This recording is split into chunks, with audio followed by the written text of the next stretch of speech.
Olá a todos! Vamos então iniciar o nosso caminho pela jornada da simulação híbrida, na qual, dentro dessas nossas videoaulas, vamos ver a respeito tanto da simulação baseada em agentes, quanto da simulação a eventos discretos e a união entre as duas, com algumas outras questões de simulação dinâmica, de Monte Carlo, entre outras. Bom, iniciando, nossa introdução perpassa por o que é a modelagem, o que é a simulação, antes da gente entrar nos modelos em si. Começando então com uma linha introdutória, primeiramente a gente deve observar que modelagem é quando eu busco um ambiente real e o transformo em algo virtual ou algo desenhado, um modelo, uma representação daquele ambiente real. Basicamente, a modelagem é uma forma que eu vou tentar resolver um problema do mundo real por meio imaginário, por um meio virtual, por um meio de desenho, por um meio diagramado. Lógico, este modelo ele só vai buscar os itens relevantes do processo, os itens relevantes do ambiente real. Não dá para puxar tudo a respeito dele. Tem várias variáveis que não dá para a gente desenhar, ou fica muito oneroso, muito custoso, ou perde-se muito tempo em itens pouco relevantes. Então a nossa ideia é sempre formatar, desenhar, virtualizar um modelo, ou seja, uma representação que busca os elementos principais, os elementos mais relevantes daquele sistema real. Por meio desse desenho fica um pouco mais simples da gente entender. A gente começa em um mundo real, no qual temos todos os aparatos, as variáveis, parâmetros, objetos, ferramentas, tudo para organizar algum tipo de processo. E transpomos ele para um modelo, no qual representamos os itens mais relevantes deste ambiente. Transformamos esse modelo em algum jeito virtual, ou de simulação, ou de desenho, excluindo itens que não agregam valor ou melhorando o nosso processo produtivo. E voltamos ao mundo real, direcionando ações para tentar resolver os problemas encontrados. Dentro desses tipos de modelo que podemos estar representando, temos inúmeros formatos no nosso dia a dia que são relevantes e usuais. No caso, podemos transformar o ambiente real em um mapa mental, um modelo apenas de ligação de ideias entre várias cabeças, entre vários pensadores, dentro dos empreendimentos, dentro do ambiente real. Então, pegamos o nosso sistema, o nosso ambiente, nosso meio produtivo e, em formato de mapas mentais, tentamos encontrar soluções ou ligações entre todas as variáveis e parâmetros desse sistema. Outro jeito também são conectores, formatos mais simples de fluxogramas. Podemos ainda fazer modelos físicos, podemos fazer maquetes, podemos fazer alguns trejeitos, alguns tipos de protótipos para representar esse modelo. Podemos transformar em matemática por meio de fórmulas e funções. A pesquisa operacional faz isso muito bem. Podemos ainda lançar no nosso querido Excel ou em outro formato de planilha eletrônica. E, lógico, temos o nosso ambiente virtual em formato de modelos de simulação, que é o mote dessas nossas videoaulas. Tentar transpor um objeto real, um meio produtivo qualquer, em um ambiente simulado, ao qual, por meio da simulação, conseguimos modelar, conseguimos modificar, conseguimos melhorar o nosso processo sem ter que atuar na prática em si. Realmente só modelando virtualmente e as melhores ideias ou melhores soluções, daí sim voltamos para o ambiente real para aplicá-las. Essa simulação computacional, que é o nosso foco, basicamente é a representação do nosso modelo, só que de uma forma virtual. Ou seja, pegamos as conjunturas, os dados, as variáveis do ambiente real, transpomos elas para um modelo e, por fim, traduzimos ela em um modelo virtual dentro de algum tipo de ambiente, de algum tipo de software que nos permita transpor, nos permita encaixar, programar e executar esse nosso ambiente, esse nosso modelo. A partir deste modelo virtualizado dentro do software, aí sim fazemos experimentos, testes, simulações, otimizações, entre vários outros requisitos necessários para melhorar o nosso processo, o nosso dia a dia. Este tipo de análise pode ser resumida como uma análise e se. E se eu fizer isto no meu modelo? E se eu trocar uma máquina de lugar? E se eu adicionar uma pessoa? E se eu duplicar o meu número de máquinas de equipamentos? E se eu alterar o layout produtivo? Então são questões que, ao tentar aplicar diretamente na prática, vão demandar muita força de mão de obra e também muito recurso, como por exemplo dinheiro ou mesmo parada do processo produtivo. Porém, quando eu trabalho no modelo virtual, isto é reduzido, é apenas um teste virtualizado, sem precisar parar a mão de obra, sem precisar parar o serviço ou a produção de bens.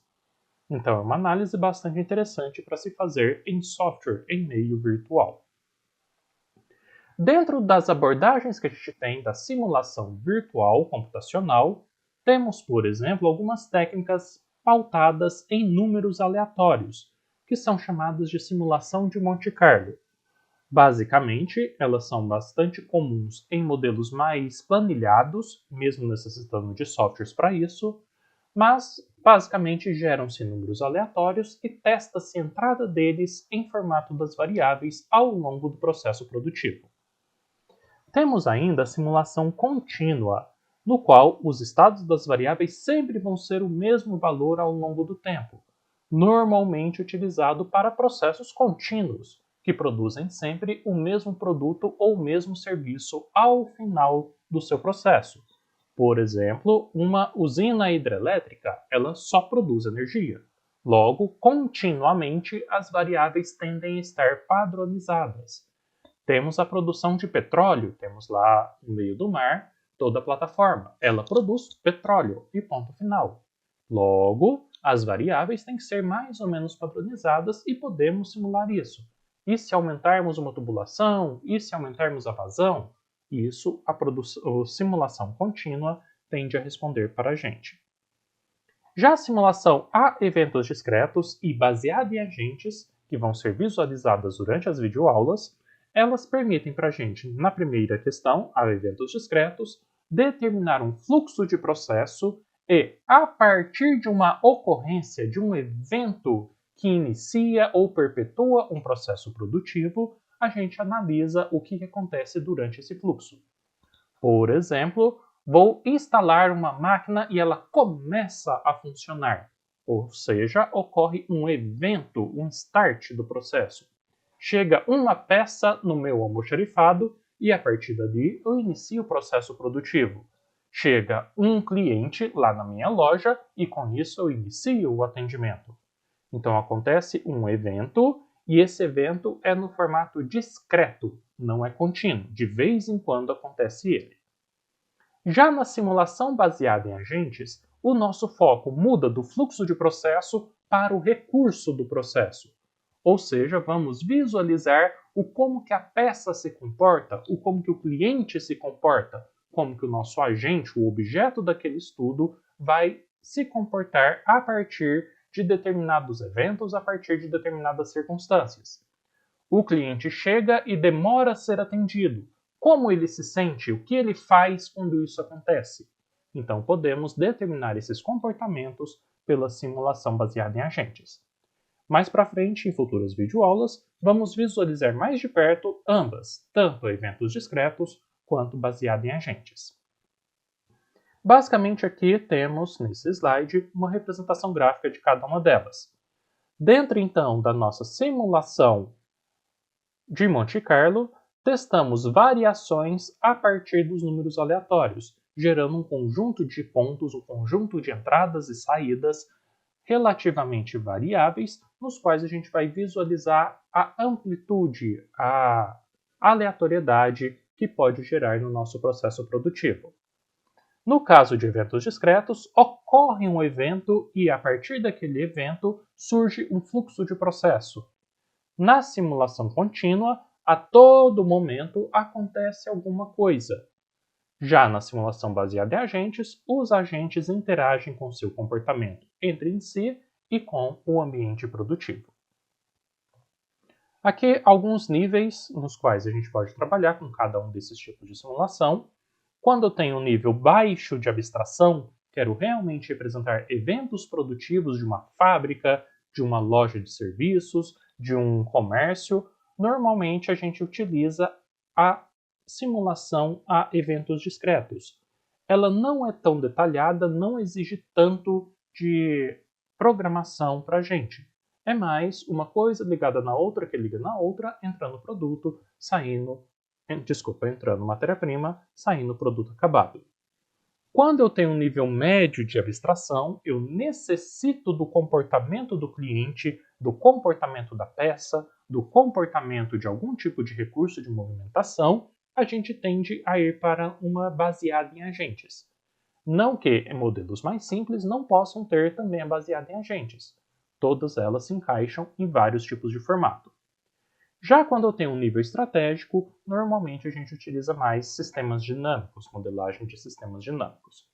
Mas todos os tipos de simulação e vários softwares atuam nos mais diferentes níveis dentro das empresas, dentro das organizações, para nos auxiliar a transpor o mundo real para o mundo virtual. E a partir disso, conseguimos melhorar, avançar, conseguimos evoluir com os nossos processos. Todos esses tipos de simulação têm alguns requisitos, têm umas características próprias que vamos lidar para determinar qual o melhor formato de simulação ou como devemos tratar as variáveis, os parâmetros, os dados de entrada desses modelos. Por exemplo, temos aqui os tipos de sistemas distintos dentro do nosso meio real. Podemos ter, por exemplo, os sistemas discretos. Nos sistemas discretos, nossas variáveis, nossos parâmetros, assumem valores finitos ou infinitos numeráveis, mas eu consigo quantificar. Já quando eu tenho sistemas contínuos, as variáveis ao longo do tempo, elas mudam continuamente. Por exemplo, estou lá tomando meu café, o café vai esfriando por conta da perda de temperatura constante ao longo do tempo. Estou lá no ambiente produtivo de uma usina hidrelétrica, ao longo do tempo passam tantos amperes pelo meu fluxo. Então, é uma distinção do tipo de sistema discreto para o tipo de sistema contínuo. Em sistemas contínuos, temos a simulação contínua, a simulação dinâmica.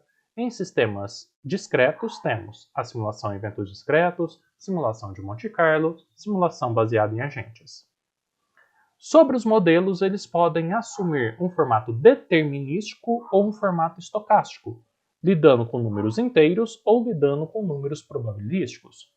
A grande vantagem da simulação é entregar fatores probabilísticos e estocásticos de uma forma muito simplificada. Enquanto planilhamentos do tipo Excel, lançar dados com desvios padrões são muito complexos, em uma simulação com 2 cliques, 3 cliques, já tem toda uma distribuição de probabilidade que pode ser utilizada. Os modelos ainda podem ser estáticos ou dinâmicos. Estáticos têm um tempo determinado, estudam um sistema sem considerar esse tempo em si, é só naquele segundo, naquele minuto que acontece um evento, ou dinâmico ao longo do tempo. E por fim, temos a simulação terminante, que eu tenho uma data de início, um horário de início e um horário de término, e uma simulação não terminante, que eu deixo simular ao longo de todo um tempo que eu quiser. Não tem um tempo pré-determinado. Para executar esses modelos, vários autores propuseram tipos diferentes de abordagens, nas quais a gente tem um método, um passo a passo para executar a nossa simulação. Por exemplo, o Robson, em 2004, se baseou no Bertrand e François, que são autores mais clássicos, e passou para a gente este método de 4 grandes fases, no qual eu estou no mundo real, desenho o meu problema em um modelo conceitual, normalmente diagramado mesmo em papel, modelo o código para um modelo computacional, faço experimentações e busco uma solução, um entendimento. O melhor entendimento, a melhor solução, a gente implanta no mundo real. Outros autores, como Valcy, como Motivec, como vários outros dentro do ambiente de simulação, propuseram modelos bem semelhantes, nos quais a gente tem apenas um passo a passo distinto entre eles, mas tentando detalhar melhor qual que é esse conjunto de etapas para a simulação. Mas sempre vamos seguir esse mesmo conceito. Vamos buscar no mundo real, no ambiente prático, buscar os nossos dados, nossas variáveis, transpomos ela para um modelo, esse modelo é virtualizado em um software e a melhor solução, a partir de buscas de testes e experimentos, é implantada de volta no ambiente real. Essa modelagem, então, que é um dos pontos-chave da simulação, nada mais é, igual já comentamos, de buscar os fatores relevantes do ambiente real, da nossa prática. Não dá para buscar tudo, não dá para simular tudo. Ou até dá, porém é muito oneroso. Tem alguns quesitos que são complexos da gente tentar codificá-los, tentar transformar em equações. Por exemplo, meu time perdeu ontem no futebol. Hoje eu estou triste, vou produzir menos. Como que eu consigo transformar isso em matemática? É difícil, é complexo. Estou lá no dia a dia e não gosto do meu companheiro, meu colega de trabalho. Como que eu vou modelar isso dentro de um ambiente produtivo simulado? Então, tem quesitos que são mais complexos e às vezes não são relevantes para o nosso dia a dia da simulação. Eles não interferem tanto assim no nosso processo produtivo, no resultado final. Se começar a ser relevante, se começar a interferir no processo, no resultado final do nosso processo, tal característica, tal variável, comportamento, deve aí sim ser modelado. Esta questão do que é relevante e do que não é relevante, infelizmente apenas com a prática, com o dia a dia do ambiente simulado, da sua função como modelador, que você vai acabar percebendo. Mas nada impede de você ir perguntando, ir questionando tanto os gestores quanto os funcionários o que é relevante, o que é importante para aquela tarefa ser cumprida. Outro quesito bastante interessante e bastante importante da modelagem e simulação é a questão da verificação e validação. A gente tem que buscar alguma forma de afirmar que aquele modelo representa o mundo real, que os resultados daquela simulação são semelhantes com os resultados do mundo real.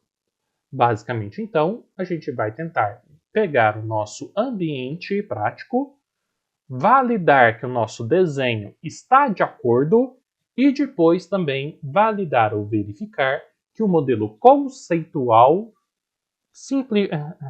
consegue ser traduzido ou é representado pelo modelo computacional.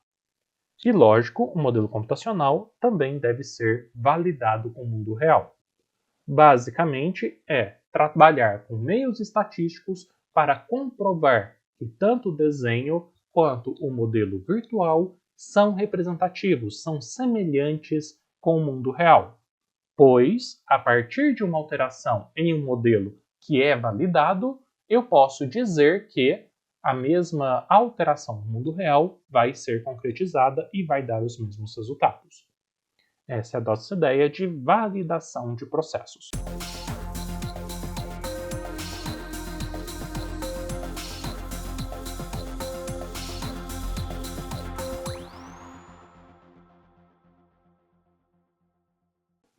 Nessa segunda parte da nossa introdução à simulação híbrida, vamos ver realmente o que é essa bendita simulação, como que ela se comporta. A simulação híbrida nada mais é do que o vincular outros tipos de simulação, vinculando uma com a outra, trabalhando ambas ou mais de duas simultaneamente. Teoricamente, então, podemos dizer que a simulação híbrida combina múltiplas abordagens de simulação. Posso juntar, por exemplo, simulação a eventos discretos com fluxo de processo, mais um comportamento de um cliente, o comportamento de uma peça, que é baseado em agentes. Ou ainda, um fluxo dinâmico de um sistema como um todo, encaixando números aleatórios dentro lá da Monte Carlo, entre vários outros formatos que podemos trabalhar fazendo o hibridismo, misturando múltiplas abordagens de simulação.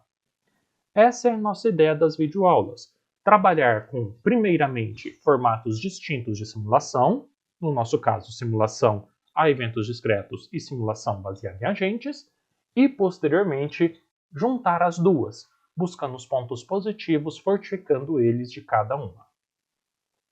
A ideia dessa simulação híbrida é conseguir capturar diferentes níveis de abstração, desde o nível operacional até o nível tático ou até mesmo estratégico. Ou seja, além de ter uma abordagem básica do fluxo de processo, com eventos ou com uma continuidade do processo produtivo, podemos também ter interações entre os agentes, entre os objetos.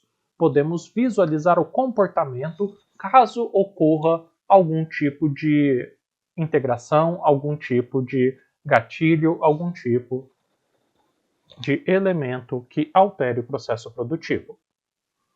Esse tipo de simulação, ela costuma trabalhar tanto em um modelo chamado bottom-up, no qual eu analiso de baixo para cima o processo, visualizo os pormenores do dia a dia do nosso operador, do dia a dia da nossa peça, o como ela flui, todos os gatilhos que ela tem, até um modelo top-down, que eu visualizo como se eu estivesse por cima da empresa, visualizando processo por processo.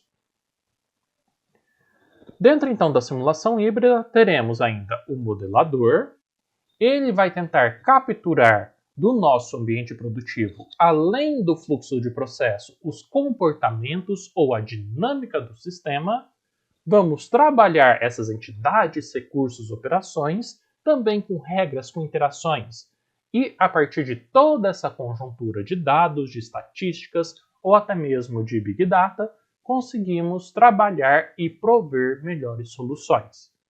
Essa é a ideia geral da simulação híbrida. Aqui, mais alguns quesitos. Podemos ter o ponto de vista do mundo em orientação a processos, que normalmente a simulação é eventos, ou orientação ao objeto, que normalmente é baseada em agentes. Cada uma delas tem uma visão, um foco de modelagem, uma mais top-down, visualizando fluxo de processo, outra mais bottom-up, visualizando os indivíduos, os objetos, até chegar no nosso hibridismo, misturando cada um desses elementos. Essa é a ideia geral da simulação híbrida. Dentro da simulação híbrida, a gente vai tentar eliminar algumas limitações das abordagens individuais para buscar as vantagens de cada uma delas, e com isso propor modelos melhores, modelos que realmente representam o dia a dia da nossa empresa, tanto em processo, quanto em fluxo, quanto também em comportamento. Dentro, por exemplo, da simulação a eventos discretos, ela não consegue capturar muito bem as interações entre as peças, os objetos, os agentes. Já na simulação baseada em agentes, ela tem grande dificuldade para processos contínuos, que sempre é a mesma coisa, já que cada hora o agente, o objeto tem um comportamento distinto. E já a simulação dinâmica não consegue bem trabalhar com eventos discretos ou comportamentos individuais. É sempre a mesma coisa sendo produzida. Quando eu junto todas, a gente tem a simulação híbrida, que eu consigo ter diferentes abordagens e conseguimos representar aspectos micro e macro do nosso sistema. Tanto uma abordagem visualizada de cima do processo como um todo, como uma abordagem mais individualista do comportamento de um funcionário, de um cliente, de uma peça, de um objeto, de uma máquina dentro do nosso modelo. Essa é a grande vantagem da nossa simulação híbrida. Ela tem por aplicação todo e qualquer processo. Toda vez que a gente tem entrada, processo, saída, conseguimos simular qualquer que seja ele. Não é diferente na simulação híbrida. A grande dificuldade dela é o conjunto de dados a mais que a gente vai necessitar. Se eu for simular no Excel, por exemplo, numa planilha de dados, a gente precisa de poucos dados, porém também vou ter poucos resultados. Vou ter lá 3, 4, 10 colunas com variáveis e a combinação entre elas pré-programada em fórmulas vai nos dar alguns resultados, gráficos ou numéricos. Na simulação, eu já preciso de um conjunto maior de dados. Eu preciso saber fluxo de processo, precisa entender o comportamento de pessoas, precisa entender quais são os estados que eu posso ter de um objeto, de uma máquina, de uma ferramenta. Ou seja, eu necessito de mais dados para trabalhar com a simulação. Mas todo tipo de processo produtivo, de processo num ambiente qualquer que eu tenha entrada, processo saída, a gente consegue simular. Pode ser uma linha de produção, pode ser um controle de estoque, pode ser uma cadeia de suprimentos, pode ser um fluxo de pacientes, entre vários outros tipos de ambientes. Ecossistemas, transportes, processos de negócio, trânsito, entre vários outros. Dentro aqui das nossas videoaulas, vamos ter diversos exemplos, tanto de fábricas, quanto de lojas, quanto de comércio, transporte, entregas, entre vários outros, para a gente trabalhar essa simulação híbrida. Para nos auxiliar nela, temos diversos softwares, como por exemplo o NLogic, que é o nosso foco dessas videoaulas.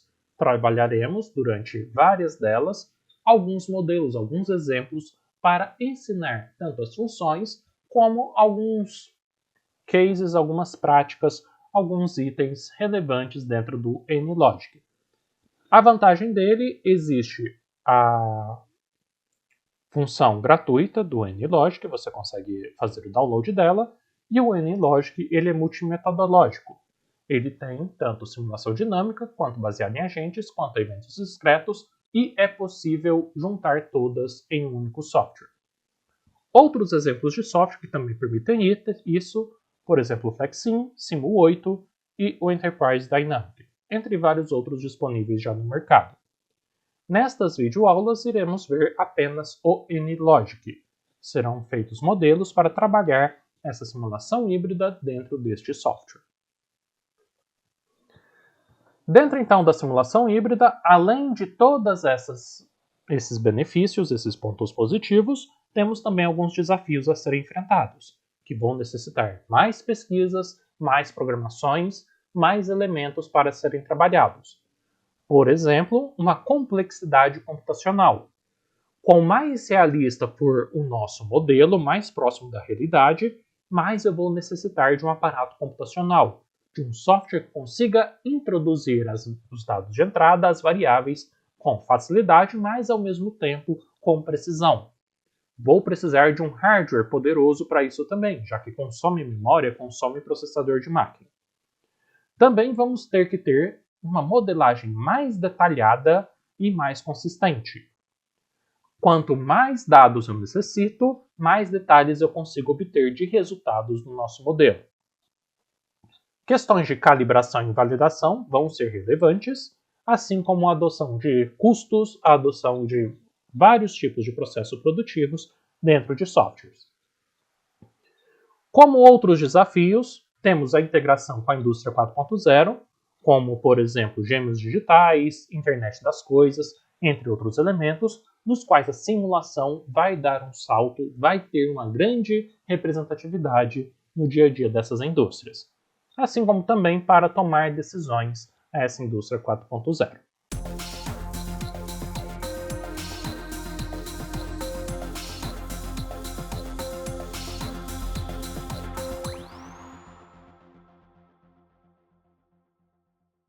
Falando agora do nosso NLogic, que é o software que iremos trabalhar durante essas videoaulas.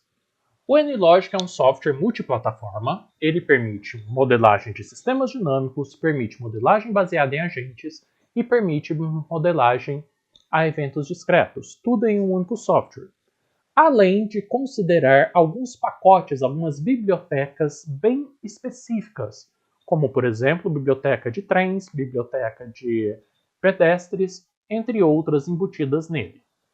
Então ele permite, em formato de programação, ele utiliza a linguagem Java, nos permite trabalhar com diversos meios de programação, um pouco intuitivas por blocos de ações, mas também com algumas necessidades de conhecer comandos ou funções do nosso Java. Não é necessário saber o Java de cabo a rabo, porém é necessário ter algum conhecimento dele ou pelo menos de lógica de programação. Ao longo dos modelos desenvolvidos nessas videoaulas, teremos algumas funções bem explicadas e bem desenvolvidas para melhor entendimento. Não serão todas, mas já nos auxiliam a trabalhar com vários tipos de simulação. O NLogic ele é um produto da The NLogic Company, que antigamente se chamava XJ Technology. Ele possui tanto animação em 2D quanto 3D, é possível executar nas 3 dimensões, permite experimentos e otimizações dentro do próprio software, mas nada impede trabalhar com outros também. Igual comentado, é um software multimétodo e tem a inserção de parâmetros, agentes, funções e outras opções para a gente conseguir transpor um modelo e executar as simulações. Esse multimétodo, igual já comentado, ele trabalha com gráficos de estado, que é baseado em agentes, trabalha com fluxo de processos, em fluxogramas, que é baseado em eventos discretos, ou com diagramas de fluxo da simulação dinâmica. Todos eles são permitidos dentro do NLogic e ele consegue trabalhar na interação entre eles, que é o mais relevante para a gente dentro aqui da nossa simulação híbrida. O NLogic é uma ferramenta, é um software, tem a versão paga completa dele, que você consegue por meio dos representantes aqui no país, mas tem também a versão gratuita. Existem regras, restrições nessa versão gratuita, mas ela já funciona para um autoaprendizado. Nestas videoaulas estaremos utilizando apenas essa versão gratuita, que é chamada de Personal Learning Edition, PLE. É simples e prático para aprendizagem. Caso queiram algo mais profissional, existe a versão paga, a versão comprada, que embute dentro dela, muito provavelmente, as consultorias, todo o treinamento com o software da empresa responsável aqui no Brasil. Nestas nossas videoaulas, iremos trabalhar com a versão 8.9 da ferramenta Personal Learner Diction. Ela se encontra neste site, nlogic.com/downloads. É bem simples de baixar, é só clicar no site, abrindo a tela do seu navegador, já vai ter lá as opções de download. No caso, vamos utilizar, dentro dessas opções de download, a versão Personal Learner Diction, que é a versão gratuita do nosso software. Existem limitações para ela, porém dá para trabalhar bem dentro aqui do nosso modelo de aprendizagem. Dentro do NLogic, ao baixá-lo, ele irá abrir a tela e dentro dessa tela temos várias bibliotecas de recursos. Cada biblioteca tem um porquê de existir, tem o seu tipo de simulação envolvida. Temos, por exemplo, biblioteca de modelagem de processos, de pedestre, de ferrovia, de fluidos, de tráfego, entre várias outras possíveis dentro do NLogic, inclusive extras, APIs, que você pode baixar da internet dentro lá dos representantes comerciais. Também permite animação em 2D e 3D, igual já comentado, logicamente que tendo que programar cada uma delas. E também, como grande vantagem do NLogic, ele já possui em seus arquivos, em sua lógica, em sua estrutura, as integrações com o OpenStreetMap. Então, é possível utilizar os mapas virtuais da OpenStreet, que são gratuitos, dentro do próprio NLogic, inclusive trânsito, rotas, entre outros. Também possui integração com arquivos TXT, com arquivos de Excel, de Access, e também com alguns bancos de dados como MySQL ou Oracle. Outra vantagem do NLogic é que, na versão paga, também é possível ter o NLogic Cloud, ou seja, você nem precisa ter o NLogic baixado no computador para fazer apresentações ou testar otimizações dentro dele. Lógico que para construir a programação é necessário ter ele no PC. Dentro do NLogic temos algumas ferramentas básicas. Lá em cima dele vai ter a barra padrão, como se fosse o formato Windows. Temos a barra de projetos e vamos ter uma visão geral com todas as barras, todas as opções dentro do NLogic. Além disso, ele trabalha com vários tipos de exemplos já embutidos no NLogic. Alguns da nuvem, igual comentei, do Cloud, e outros também já vêm instalados com o NLogic. E caso tenha alguma dúvida, necessite de apoio, temos o Help, que é muito útil e tem muita coisa a respeito desse software. Abrindo então aqui o NLogic, novamente a versão utilizada nessas videoaulas será a 8.9, ele sempre começa nessa tela inicial. Nessa tela inicial já existem alguns tutoriais, dos quais nós iremos fazer alguns mesmo durante as videoaulas, e ainda temos vários outros exemplos dentro aqui do NLogic, normalmente instalados ou disponibilizados na nuvem. Tanto modelos de exemplo, quanto de alguns livros, textos que o NLogic também permite você baixar. Entrando no site da NLogic tem vários elementos, vários textos e até mesmo os livros para utilização. Além aqui da tela inicial, fechando ela, abre-se o formato geral do NLogic. Aqui em cima temos os botões normais, File, Edit, View, Model, Tools e Help. O Help, se você clicar aqui no F1, cai direto na internet.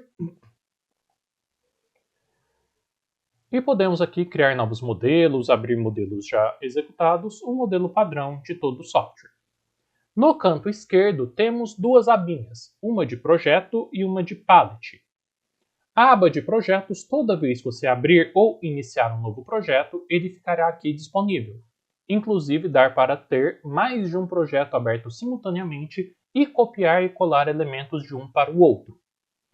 Já na aba Palette, você constrói o seu modelo, com vários tipos de bibliotecas gráficas ou bibliotecas de recurso aqui disponibilizadas, cada uma com recursos, parâmetros, entre outros elementos disponibilizados. Na área central temos o Layout, no qual será construído o fluxo de processo, diagrama de estados ou o fluxo dinâmico do nosso processo produtivo. E no canto direito estará aberto as propriedades de cada um dos elementos. Ao inserir um elemento, cada um deles tem propriedades específicas que você pode programar, detalhar, inferenciar ou incluir informações dentro deles. Essa modelagem que se encontra aqui é a padrão, mas nada impede de você alterar para que mais lhe agrada. Você pode colocar as propriedades por baixo, mais para a esquerda, mais para a direita, o layout no centro ou em um dos campos. Fica a critério de vocês. Dentro das nossas videoaulas será utilizado esse formato básico.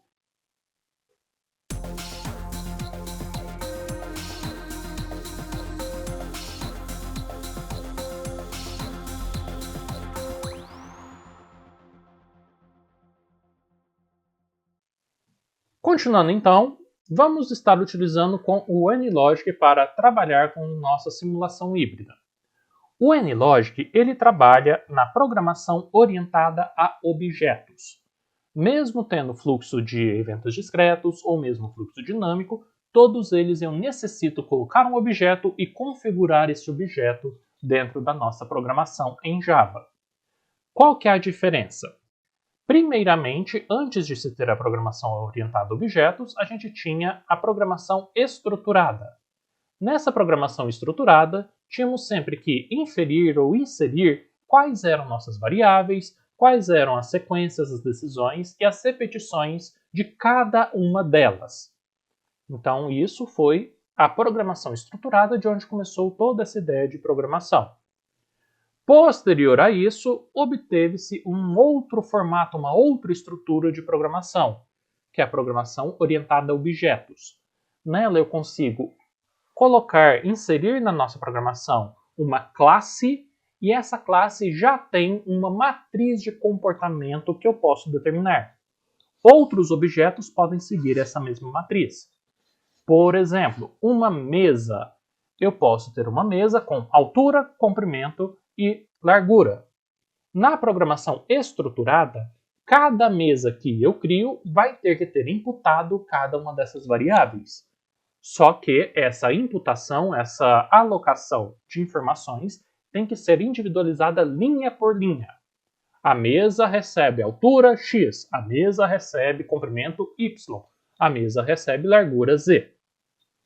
Quando eu transporto para uma orientada a objetos, dentro do objeto eu já vou ter uma matriz com esses 3 dados da mesa. Então, de uma só vez, em apenas uma linha de programação, eu consigo imputar as 3 informações. A mesa tem altura, largura, comprimento, tudo em uma linha só. Isso facilita bastante a programação. E o nosso foco passa, em vez de ser a estrutura como um todo da programação, todas aquelas linhas de programação, linhas mais simplificadas, mais rápidas de se trabalhar. É importante entender isso por conta que o NLogic trabalha neste formato orientado a objeto. Cada bloco de ação, cada função já tem em seu interior algumas definições, alguns parâmetros, algumas variáveis, já que pré-prontas só para imputar as informações. Então facilita, aumenta a velocidade da programação com isso. Dentro dessa programação orientada a objetos, temos algumas características, algumas informações relevantes.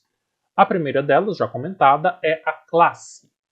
A classe é uma abstração de alguma coisa, de um objeto. Igual comentei, eu posso ter a classe mesa.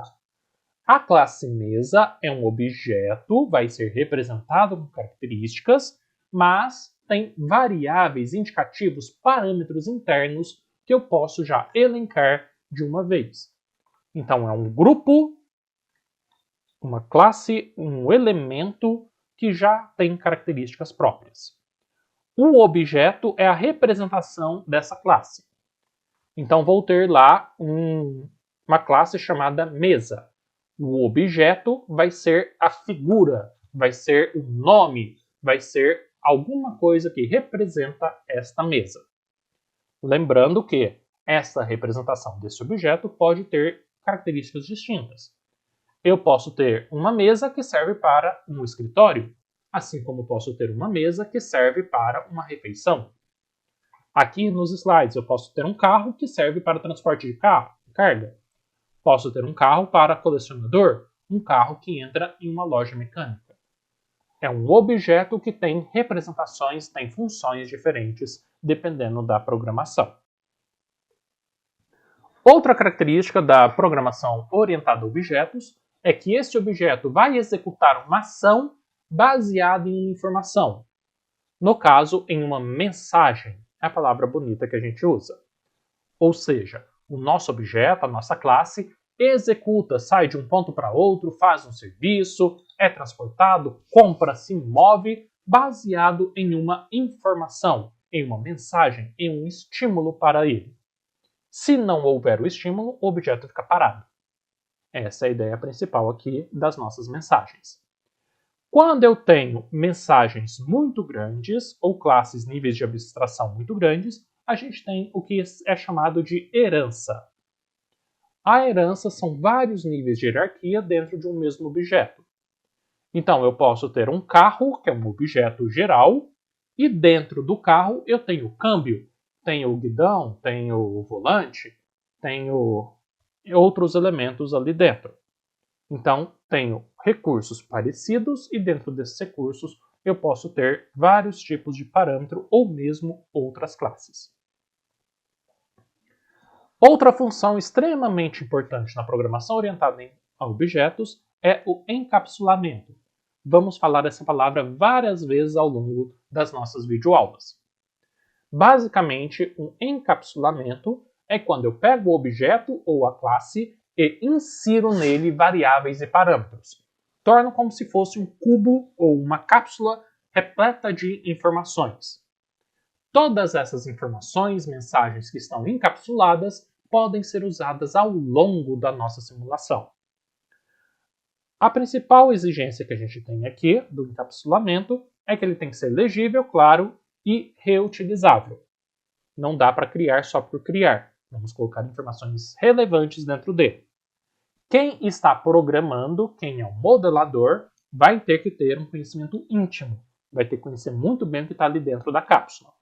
Quem apenas está visualizando ou quer fazer testes em cima de um modelo já pronto, não necessita entender tudo que contém dentro da cápsula, dentro da nossa classe, do nosso objeto. Apenas as relações entre eles. Mas é extremamente importante entender esse conceito de encapsulamento. Outras duas questões importantes da orientação a objetos é o poliformismo. Eu posso ter dentro de uma mesma base reações distintas. Eu posso, igual já comentado, criar um carro que vai para um mecânico ou criar um carro para se locomover. O mesmo carro sofre duas reações, duas formas distintas de lidar com ele. Temos também a coesão e o acoplamento. Coesão é quando eu junto as coisas faço muita coisa dentro de uma mesma cápsula, de um mesmo encapsulamento. Não é muito bom. O ideal é ser o mais simples possível o código nosso. Já o acoplamento é quando eu tenho uma cápsula com tanta informação que talvez algumas delas não são bem utilizadas. É tanta coisa acoplada que poderia servir para vários outros elementos. Mas, quanto menos acoplamentos eu tiver, mais leve fica o modelo, mais prático a gente pode trabalhar.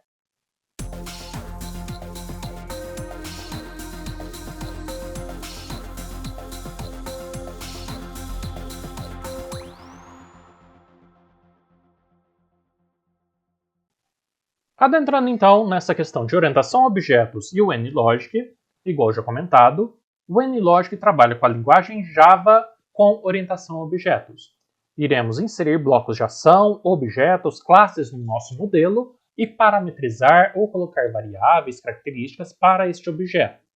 Este objeto sai do estado A para o estado B a partir de alguma mensagem, de alguma informação, de algum tipo de incentivo. Porém, temos a função Java. Toda característica, toda programação Java existente pode ser implantada ou utilizada no NLogic. Alguns elementos são primordiais de entendimento, logo de cara. Não é necessário saber programar em Java, porém é necessário entender alguns quesitos. E ao longo das nossas videoaulas, algumas funções, alguns tipos de programa, de linhas de programação, vão ser explicadas para melhor entendimento. Mas alguns exemplos são bem característicos. Primeira questão. O Java ele tem sensibilidade a letras maiúsculas e minúsculas. Estação com E maiúsculo é diferente de estação com E minúsculo. Então, cuidado com essa característica. Se eu colocar um objeto e inserir letras maiúsculas nele, eu posso utilizá-lo ao longo da programação, desde que esteja escrito exatamente da mesma forma na linha de programação. Outro objeto escrito com as mesmas letras, só que em minúsculo, é outro objeto totalmente distinto. Outra questão. Em nomes de objetos, não é permitido utilizar o espaço. Também é recomendado não utilizar acentuação nem cedilha nos nomes. Mesmo alguns funcionando, é melhor não. Toda programação é bom não ter esses elementos. Cada declaração, função, é necessário ser finalizado com ponto e vírgula. Cuidado que são declarações. Condições não é necessário. Mas declarações recebe alguma informação, executa alguma soma, alguma subtração, algum processo, daí sim é necessária a utilização do ponto e vírgula ao final. Já as funções normalmente vêm com as informações dentro de parênteses. Então, quer a função tempo. No Java é representado pelo time, e o que eu quiser inserir dentro desse tempo tem que estar entre parênteses. Quero colocar a função adicionar. Entre parênteses vão ter o que eu vou adicionar. Função inject, de injetar. Entre parênteses, a quantidade que eu estou injetando daquele objeto.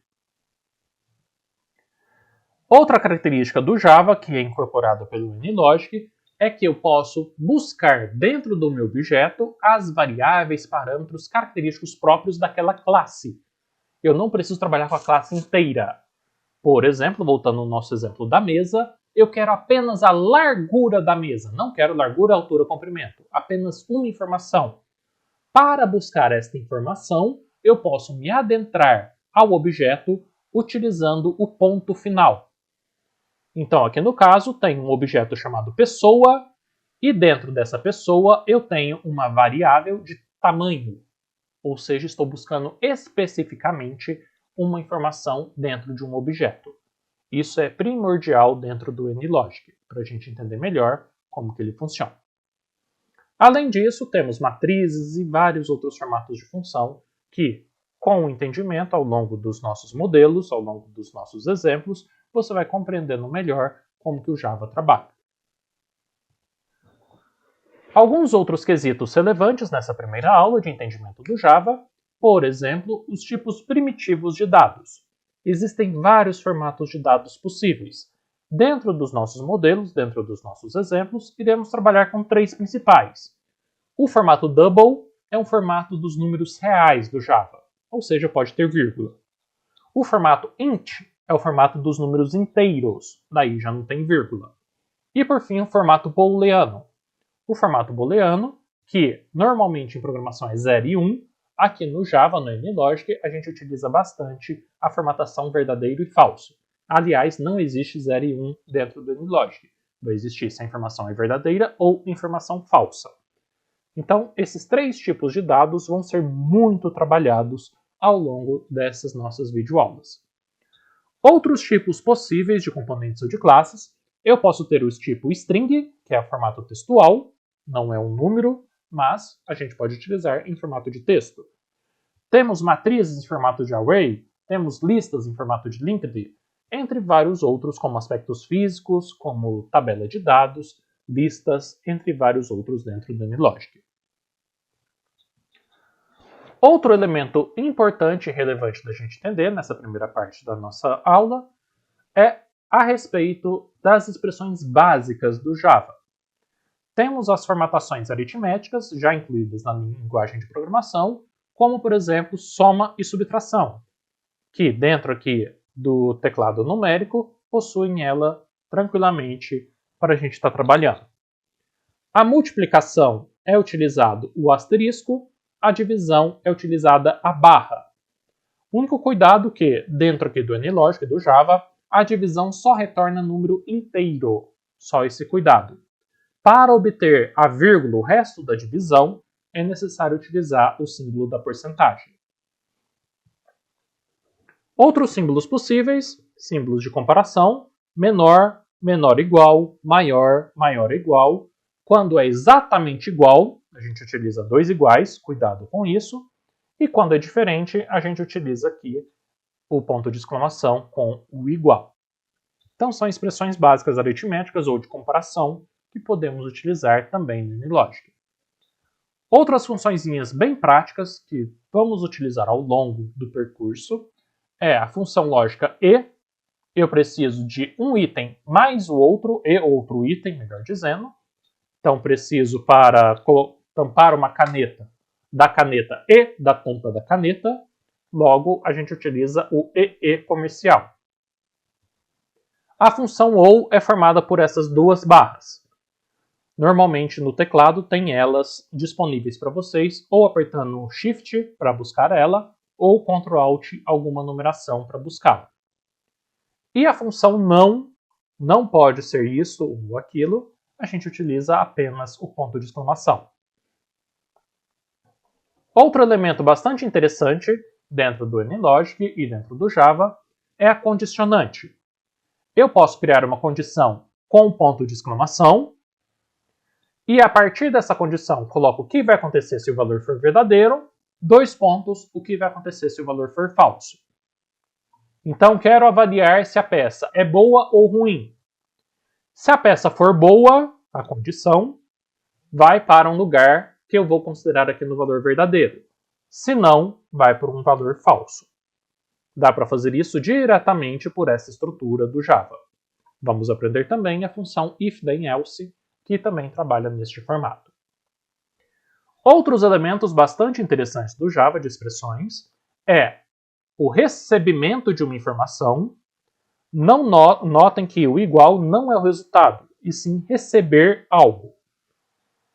O mais igual, eu estou recebendo a própria coisa e somando com outra. O menos igual, estou recebendo ela e subtraindo com outra. Vezes igual, multiplicando por outra. Dividido, somando mais um, subtraindo mais um.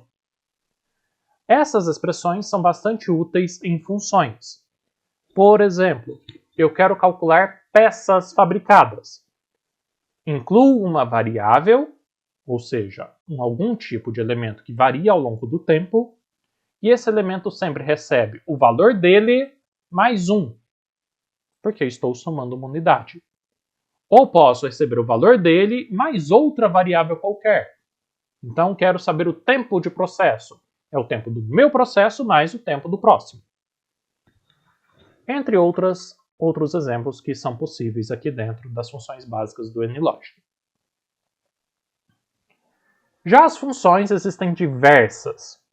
E quanto melhor você souber o Java, mais prático, mais rápido vai ser a sua programação. Ao longo das nossas videoaulas, vamos utilizar algumas bem práticas, bem simples. Mas também teremos algumas funções, algumas linhas de programação um pouco mais complexas de serem trabalhadas. Dentro das funções do Java, temos funções de sistema, tempo, data, pausar a simulação, dentro de algum estado. Temos funções matemáticas, raiz quadrada, seno, cosseno. Funções de distribuição de probabilidades que vão ser muito utilizadas, normal, exponencial, uniforme. Funções de expressar, de printar na tela alguma informação. Funções de decisão, a principal delas if then else. Funções de looping, tipo for ou while. Funções de retorno e mesmo comentários utilizando //. Então são questões de programação que aos poucos vamos aprendendo cada uma delas ao longo das videoaulas. Aqui alguns exemplos.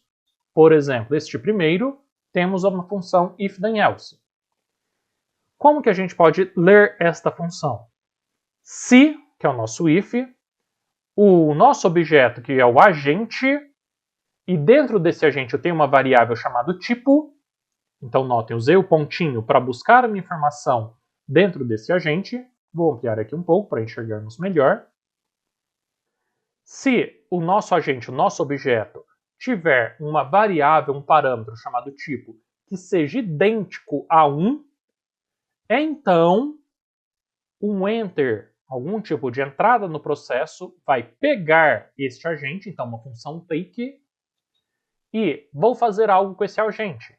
Esse agente vai receber em outro tipo de variável chamado tempo uma distribuição triangular de mínimo 7, máximo 13, moda 9.